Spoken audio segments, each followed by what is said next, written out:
Hola, soy Nurvis Cardona, psicólogo clínico y orientadora, y en esta oportunidad estaré compartiendo con ustedes acerca de la ansiedad y sus síntomas, con el fin de proporcionarle algunas ideas que han sido útiles a mi vida y también a la vida de mis pacientes para el buen manejo de la ansiedad.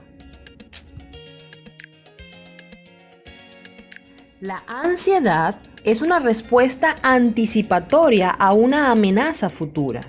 Todo mi organismo se va preparando físicamente para esa amenaza, por lo cual está más asociada a una tensión muscular, a un estado de vigilancia en relación a un peligro futuro, donde incluso la persona tiende a presentar un comportamiento cauteloso o evitativo ante dicha situación.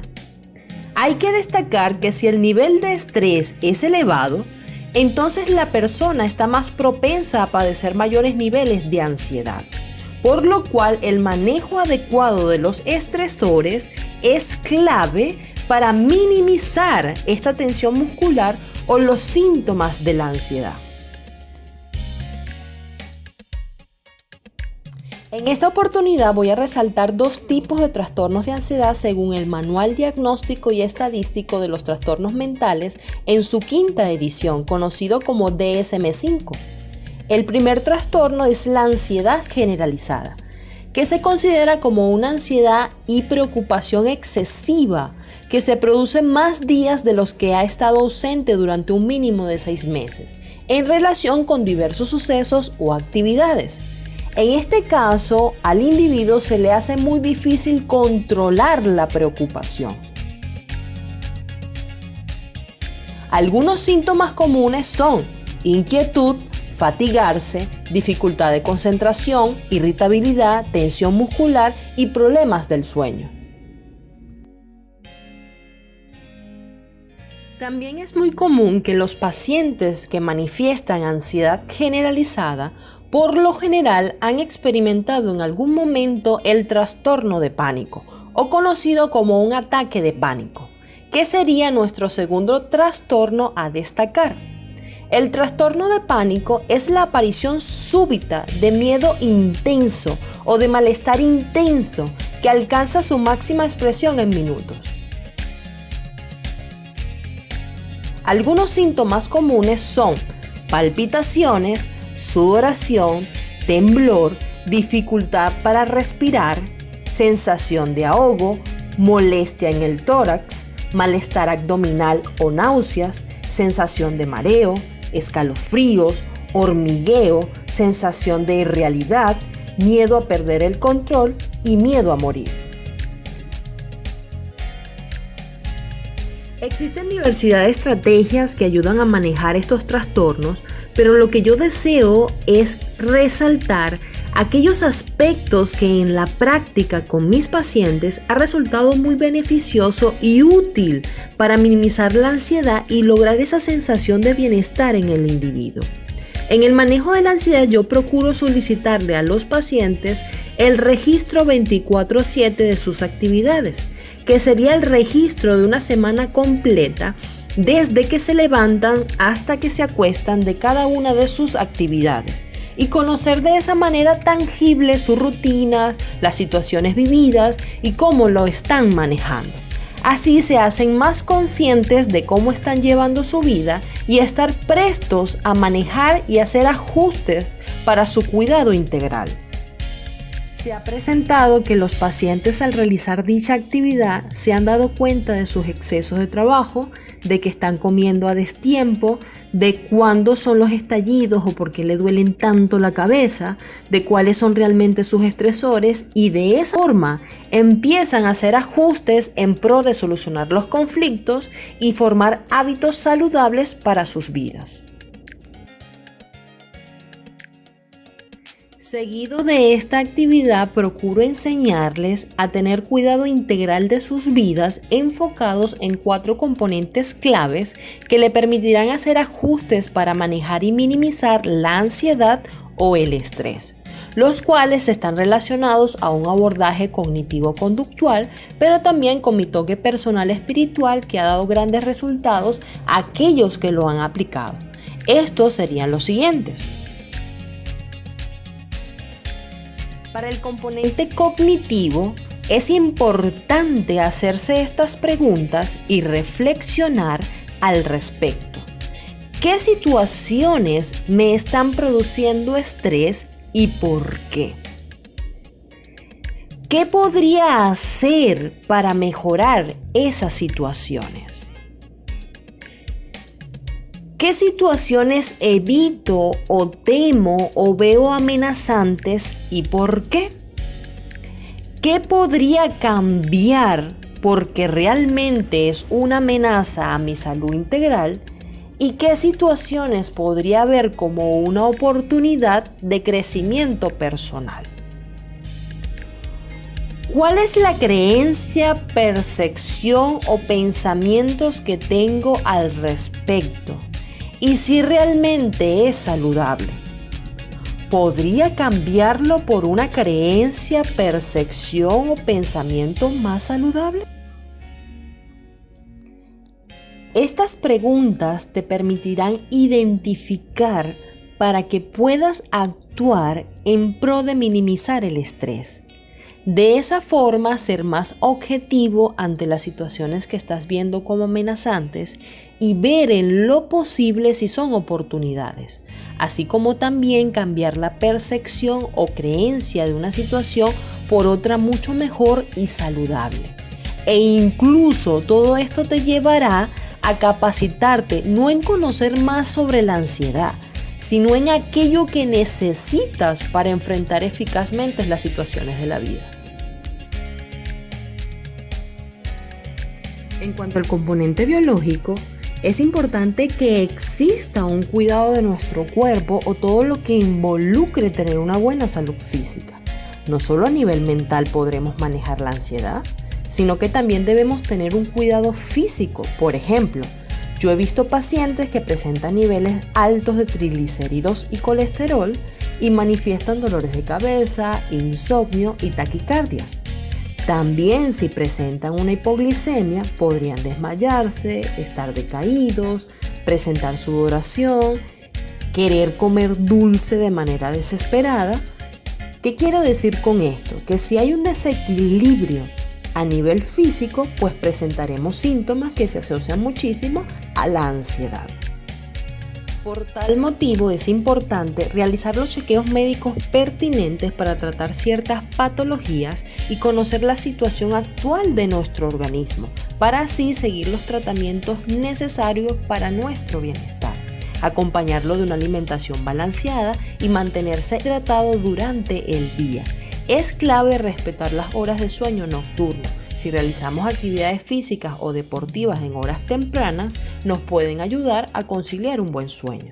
He visto que trae bastante alegría y gozo a las personas cuando realizan actividades de esparcimiento, ponen en práctica algún hobby o talento y se recrean con familiares y amigos.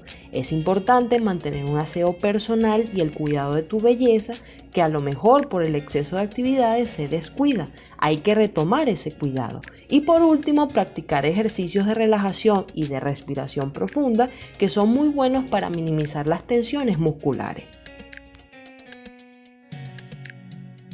El componente conductual trata de poner en marcha las recomendaciones anteriores. Si solo pensamos pero no actuamos, por supuesto no va a existir un cambio en nuestras vidas. Es necesario modificar la conducta y hacer los ajustes necesarios para mejorar nuestra dinámica diaria. Es más de ocuparte que preocuparte. Ejemplo, si comía a destiempo, entonces voy a colocar alarmas en mi celular para recordarme y tomarme unos minutos para disfrutar de la comida. Si no hacía actividades físicas, voy a inscribirme en el gimnasio y voy a procurar asistir y disfrutar de ese tiempo de actividad física. En un toque personal está el componente espiritual. Acá siempre les enseño a mis pacientes que Dios los creó y Él es el más interesado en que vivamos una vida más tranquila y equilibrada. No es que nunca vamos a experimentar ansiedad, pero Dios a través de su Hijo Jesucristo nos ha extendido la oportunidad de confiar en Él y nos da ciertas recomendaciones en su palabra de cómo manejar la ansiedad. Por ejemplo, En Filipenses capítulo 4 del verso 6 al 8, Pablo expresa que por nada estéis afanosos, sino sean conocidas vuestras peticiones delante de Dios en toda oración y ruego, con acción de gracias. Y la paz de Dios, que sobrepasa todo entendimiento, guardará vuestros corazones y vuestros pensamientos en Cristo Jesús. Acá Dios nos está invitando a dejar el afán, a no estar afanosos, a que le bajemos 2 a ese deseo intenso de tener, de hacer o de controlar. Más bien nos invita a hablar con Él, a presentarnos a Él en oración, en ruego, a presentarle nuestras preocupaciones al punto tal de que podamos dar gracia porque Él tiene cuidado de nosotros y por la situación incluso que estamos viviendo, y que Él está al control y en Él podemos confiar.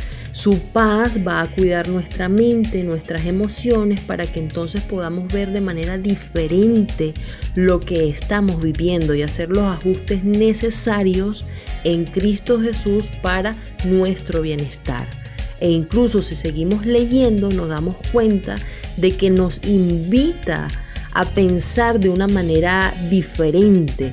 Dice: por lo demás, hermanos, todo lo que es verdadero, todo lo honesto, todo lo justo, todo lo puro, todo lo amable, todo lo que es de buen nombre, si hay virtud alguna, si hay algo digno de alabanza, en esto pensad. Entonces acá nos está invitando a tener un cuidado de nuestros pensamientos. ¿Para qué? Para que podamos tener una perspectiva más objetiva y podamos actuar de una manera más saludable frente a las situaciones de la vida. También resulta interesante lo que dice Pedro en su primera carta: humillaos pues bajo la poderosa mano de Dios, para que Él os exalte cuando fuere tiempo, echando toda vuestra ansiedad sobre Él, porque Él tiene cuidado de vosotros. Lo que aquí Él explica es que debemos reconocer la soberanía de Dios, que Dios es el dueño absoluto de todas las cosas y fuimos hechos conforme a su propósito y a su voluntad. Él siempre querrá lo mejor para nosotros. Y no podemos vivir a espaldas de Dios, sino más bien ir a Él y entregarle, hablar, humillarnos, reconocerlo, para que entonces podamos tener una relación con nuestro Creador y hacer las cosas de la mejor manera. Es como cuando tú haces una rica torta y las personas te halagan y te dijeron: ¡ay, qué divina quedó esa torta! Y vienes tú y le dices: fue mi mamá la que me enseñó. Somos unos genios porque nuestro Creador nos enseñó y nos diseñó para eso. Por eso el siguiente versículo es importante, porque expresa: mas buscad primeramente el reino de Dios y su justicia, y todas estas cosas os serán añadidas. En versículos anteriores está hablando de que las personas están buscando la alimentación, la ropa, el calzado, y no está mal trabajar por estas cosas y obtener estos beneficios, pero Dios establece que lo primero, lo principal y con mayor importancia es buscarlo a Él, reconocerlo, tener una relación con nuestro Creador, y estas cosas vendrán por añadiduría, porque vamos a hacer y vamos a vivir conforme a la voluntad de Dios. Porque cada día tiene su afán, su propio mal, su propia situación. Entonces debemos vivir de una manera que pueda agradar a Dios y reconocer incluso lo que Él ha hecho por nosotros. Porque Dios nos ha amado no solamente de palabras, sino con hechos y acciones. Él marcó la historia en 2 al enviar a su Hijo Jesucristo a morir en la cruz para perdonar nuestros pecados y traernos salvación y vida eterna. Tenemos esperanza, tenemos un Dios vivo en el cual podemos confiar, con quien podemos hablar, que aunque no lo veamos, sabemos que es real y existe y es una evidencia para muchísimas vidas que han sido transformadas por su poder. Por eso, mis queridos oyentes, vivamos una vida a la vez y un paso a la vez. No se puede tener el control de todas las cosas. Tratemos de llevar una vida equilibrada. Busquemos de Dios y confiemos en Él, para experimentar de su paz hasta en los momentos difíciles de la vida. Con cariño, Nurbis Cardona, psicóloga clínico y orientadora.